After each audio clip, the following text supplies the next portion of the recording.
Hello everyone, welcome to competitive star zone. Competitive star zone তোমাদের সকলকে স্বাগত। Upcoming WP KP constable যে পরীক্ষাটি হতে চলেছে সেই পরীক্ষাকে লক্ষ্য করে একটি ম্যাথ ক্লাস সিরিজ শুরু করেছি।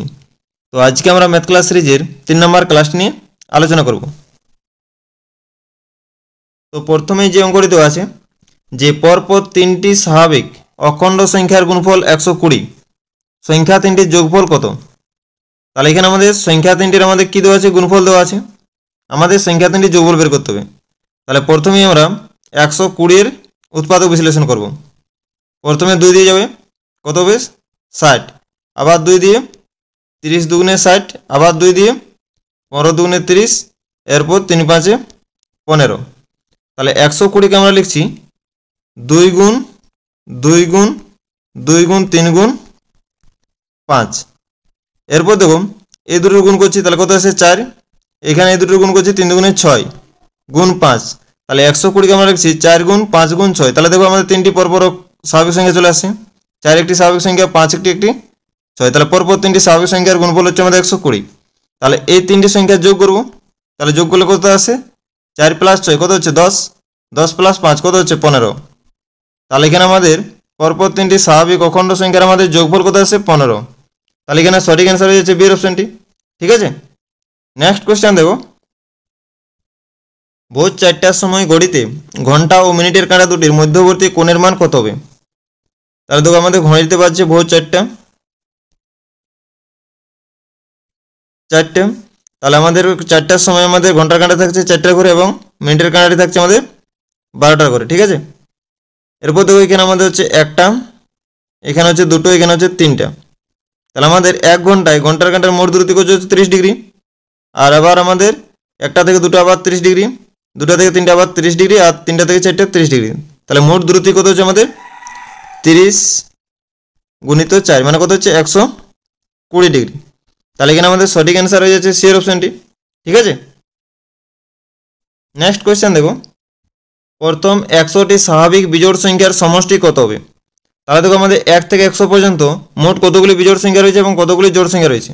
তাহলে আমাদের 50টি জোড় সংখ্যা এবং 50টি বিজোড় সংখ্যা রয়েছে। তাহলে আমাদের 1 থেকে 100-র মধ্যে বিজোড় সংখ্যাগুলি হলো 1 + 3 + 5 + 7 প্লাস ডট ডট করে চলছে আমাদের লাস্ট আমাদের বিজোড় সংখ্যা কত হচ্ছে? 99। তাহলে আমাদের এর যোগফলটা বের করতে হবে। ঠিক আছে, তাহলে দেখো 1 থেকে 3 2 করে বাড়ছে, 3 থেকে 5 2 করে বাড়ছে। ঠিক আছে, তাহলে এই যোগফলটা হবে আমাদের প্রথম পদ অর্থাৎ প্রথম সংখ্যাটি যেটি রয়েছে সেটা লিখবে, প্লাস শেষ যে সংখ্যাটি রয়েছে সেটা লিখবে, প্লাস 99/2 করে দেবে। এরপর মোট কতগুলো আমাদের রয়েছে? 50টি রয়েছে, তাহলে গুণ 50।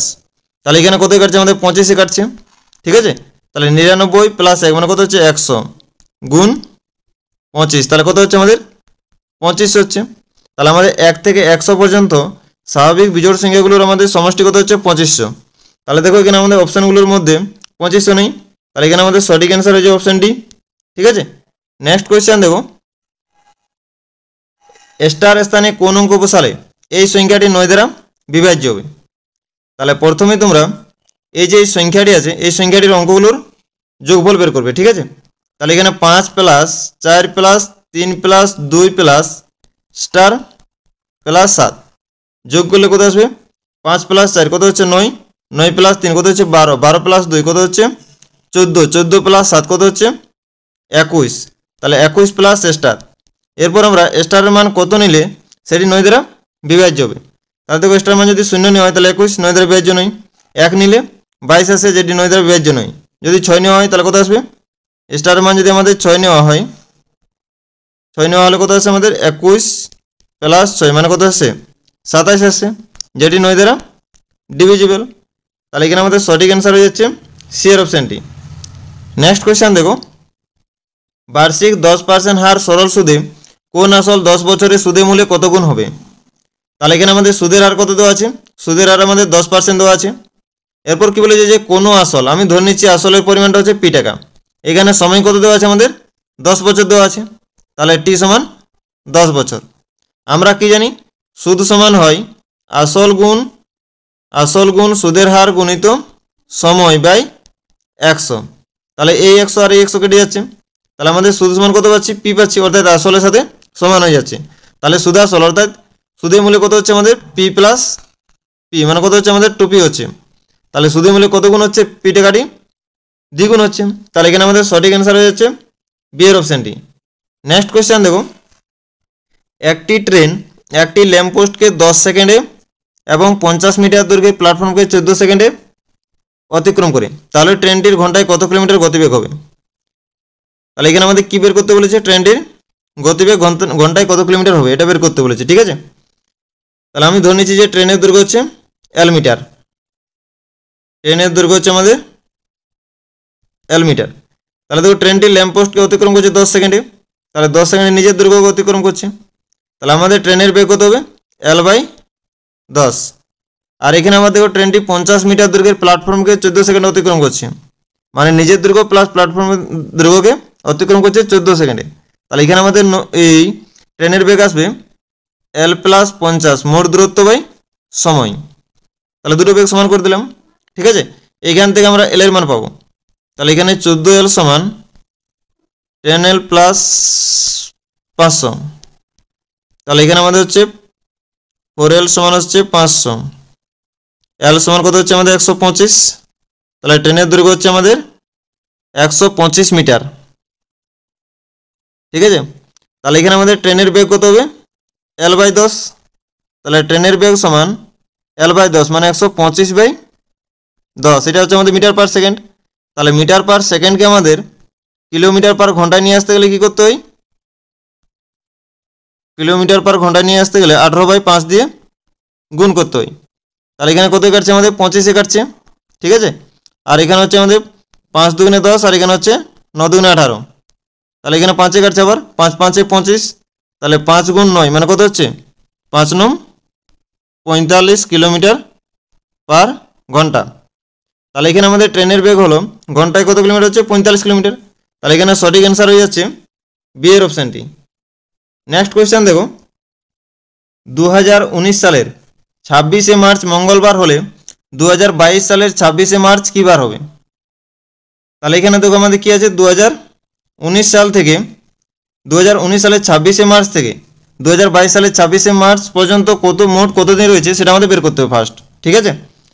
তাহলে এখানে 2019 সাল, 2019-এর পরে 2020, 2020-এর পরে 2021, 2021-এর পরে 2022, ঠিক আছে। তো এখানে আমাদের 2019 এটা আমাদের লিপিয়ার নয়, তাহলে এটা আমাদের কত শেষ হচ্ছে 365 দিনে। 2020 আমাদের লিপিয়ার, তাহলে এটা কত দিনে শেষ হচ্ছে 366 দিনে। 2021 এটা আমাদের লিপিয়ার নয়, তাহলে কত শেষ হচ্ছে 365 দিনে, ঠিক আছে। এরপর দেখো আমাদের 2019 আর এখানে আছে আমাদের 2022, তাহলে 2019-এর 26শে মার্চ পর্যন্ত, 26শে মার্চ থেকে 31শে ডিসেম্বর, আর এখানে আমাদের 2022-এর 1 জানুয়ারি থেকে 26শে মার্চ পর্যন্ত মোট কত দিন হবে? এখানে এই দুটো সমষ্টিটা হবে আমাদের 365 দিন। তাহলে মোট কত দিন হচ্ছে দেখো 366 প্লাস 365 প্লাস 365 সমান কত আসে আমাদের 1397 দিন আসে, ঠিক আছে। এই দিন সংখ্যাকে আমরা 7 দিয়ে ভাগ করব, 7 দিয়ে ভাগ করলে কত আসবে আমাদের, 7 দিয়ে ভাগ করলে আসবে 1 দিয়ে প্রথমে, তাহলে কত হচ্ছে 69, 7 9 63, আবার 7 9 63 মানে কত থাকতে আমার ভাগশেষ থাকছে আমাদের 4, ঠিক আছে। তাহলে অতিরিক্ত দিন হচ্ছে আমাদের 4 দিন। তাহলে এখানে দেখো 2019 সালের 26শে মার্চ যদি মঙ্গলবার হয়, তাহলে পরের 4 দিন আমরা গণব মঙ্গলবার, বুধবার, বৃহস্পতিবার, শুক্রবার, শনিবার।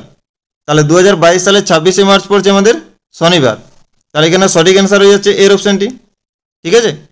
নেক্সট কোয়েশ্চেন দেখো, 70 মিটার লম্বা ট্রেন ঘন্টায় 75 কিলোমিটার বেগে 105 মিটার লম্বা একটি ব্রিজ পার হতে কত সময় নেবে? ঠিক আছে। তাহলে এখানে আমাদের ট্রেনের দৈর্ঘ্য দেওয়া আছে কত, 70 মিটার লম্বা, ঠিক আছে। এরপর ট্রেনের বেগ দেওয়া আছে কত, ঘন্টায় 75 কিলোমিটার বেগে 105 মিটার লম্বা একটি ব্রিজ পার হতে কত সময় লাগবে? তাহলে আমরা কি জানি, সময় সমান অতিক্রান্ত দূরত্ব বাই বেগ। তাহলে এখানে মোট অতিক্রান্ত দূরত্ব, তাহলে দেখো মোট অতিক্রান্ত দূরত্ব কি পাচ্ছি, 105 মিটার লম্বা ব্রিজ পার হচ্ছে, তাহলে 105 মিটার লম্বা ব্রিজ অতিক্রম করা মানে কি নিজের দৈর্ঘ্য প্লাস ব্রিজের দৈর্ঘ্য। তাহলে এখানে আমাদের দেখো ব্রিজের দৈর্ঘ্য আছে 105 আর ট্রেনের দৈর্ঘ্য আছে আমাদের 70, মানে টোটাল ডিস্টেন্স হচ্ছে আমাদের 175 বাই বেগ। এখানে কত আছে বেগটা ট্রেনের, ঘন্টায় 75 কিলোমিটার।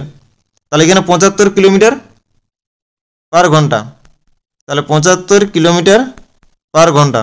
আর উপরেটা হচ্ছে আমাদের মিটার। এখানে আমাদের কিলোমিটার পার ঘন্টাকে আমাদের কিসে নিয়ে আসতে হবে, মিটার পার সেকেন্ডে নিয়ে আসতে হবে, ঠিক আছে। তাহলে 75কে কত দিয়ে গুণ করতে হবে, 5/18 দিয়ে গুণ করতে হবে, ঠিক আছে। তাহলে এখানে তো কত আসছে আমাদের 175 গুণ 18 বাই 75 গুণ 5। এখানে কত কাটছে দেখো, 7 পঁচিশে 175 আর এখানে 3 পঁচিশে 75, এখানে 3 চোখ 18, তাহলে কত হচ্ছে 6 7 42, 42/5 মানে কত হচ্ছে আমাদের 8 সেকেন্ড প্লাস 2/5 সেকেন্ড। তাহলে এখানে আমাদের সঠিক অ্যান্সার হয়ে যাচ্ছে বি এর অপশনটি, ঠিক আছে। নেক্সট কোয়েশ্চেন দেখো, এ বি ও সি একটি যৌথ ব্যবসা শুরু করে বছরের শেষে এ লভ্যাংশের 2/5 অংশ, বি লভ্যাংশের 1/4 অংশ পায় এবং সি 4,900 টাকা পায়। ব্যবসায় মোট কত লাভ হয়েছিল? আমি ধরে নিচ্ছি ব্যবসায় লাভ হয়েছিল 1 টাকা। তাহলে দেখো এ পাচ্ছে লভ্যাংশের 2/5 অংশ, তাহলে এর পরিমাণটা হচ্ছে আমাদের 2x/5। এরপর বি লভ্যাংশের 1/4 অংশ পাই, তাহলে আমাদের বি এর টাকার পরিমাণটা হচ্ছে আমাদের x/4। তাহলে আমাদের সি এর টাকার পরিমাণটা কত হবে, x মাইনাস এই দুটোর যোগফল।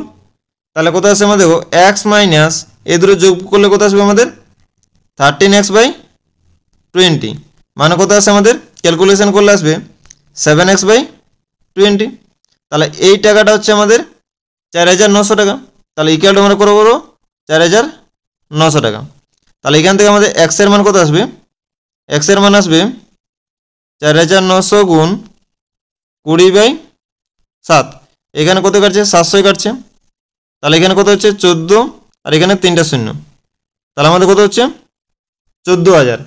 তাহলে এখানে আমাদের সঠিক অ্যান্সার হয়ে যাচ্ছে বি এর অপশনটি, ঠিক আছে। নেক্সট কোয়েশ্চেন দেখো, একটি ট্রেন 10 কিলোমিটার দূরত্ব যায় 12 মিনিটে। যদি ট্রেনটির গতিবেগ 10 কিলোমিটার পার ঘন্টা কমে যায় তবে ওই দূরত্ব যেতে ট্রেনটির কত সময় লাগবে? তাহলে এখানে দেখো আমাদের ট্রেনটি 10 কিলোমিটার দূরত্ব যাচ্ছে কত মিনিটে, 12 মিনিটে। তাহলে আমরা ট্রেনটির গতিবেগ কত পাবো, ট্রেনটির গতিবেগ আমরা কি জানি, গতিবেগ সমান হয় মোট দূরত্ব বাই সময়। তাহলে এখানে 10 কিলোমিটার যাচ্ছে আমাদের 12 মিনিটে, ঠিক আছে। তাহলে এখানে আমাদের কিলোমিটার পার ঘন্টায় নিয়ে আসবো বেগটাকে, ঠিক আছে। তাহলে 10 কিলোমিটার, তাহলে 12 মিনিট সমান কত ঘন্টা হবে আমাদের, 60 দিয়ে ভাগ করবো, তাহলে 12/60 ঘন্টা। তাহলে এখানে কত আসবে 10 গুণ 60/12 কিলোমিটার পার ঘন্টা। তাহলে এখানে কত কাটছে দেখো 5-এ কাটছে, 5-12-60, তাহলে 5-10-এ 50 কিলোমিটার পার ঘন্টা। তাহলে ট্রেনের বেগ পেলাম 50 কিলোমিটার পার ঘন্টা। এখন কি বলেছে যে ট্রেনটির গতিবেগ 10 কিলোমিটার পার ঘন্টা কমে গেলে, তাহলে ট্রেনটির গতিবেগ কত হচ্ছে আমাদের 10 কিলোমিটার কমলে 40 কিলোমিটার পার ঘন্টা হবে, হ্যাঁ ঠিক আছে। তাহলে এই 40 কিলোমিটার পার ঘন্টা বেগে ট্রেনটি 10 কিলোমিটার যেতে কত সময় লাগবে? আমরা জানি সময় সমান কি হয়, সময় সমান মোট অতিক্রান্ত দূরত্ব বাই বেগ। তাহলে এখানে মোট অতিক্রান্ত দূরত্ব হচ্ছে আমাদের 10 কিলোমিটার, নিচে বেগ 40, ঠিক আছে। তাহলে এত ঘন্টা সময় লাগছে, ঘন্টাকে আমরা মিনিটে প্রকাশ করবো, মানে 60 দিয়ে গুণ। তাহলে এখানে একটা শূন্য, এখানে একটা শূন্য, 2 দুগুণে 4, এখানে 3 দুগুণে 6, এখানে 5 দুগুণে 10, 3-5 কত হচ্ছে 15 সেকেন্ড, এই 15 মিনিট, ঠিক আছে। তাহলে আমাদের ট্রেনটির কত সময় লাগছে, 15 মিনিট সময় লাগছে। তাহলে এখানে সঠিক অ্যান্সার হয়ে যাচ্ছে সি এর অপশনটি, ঠিক আছে। তো সকলকে অসংখ্য ধন্যবাদ ভিডিওটি শেষ পর্যন্ত দেখার জন্য।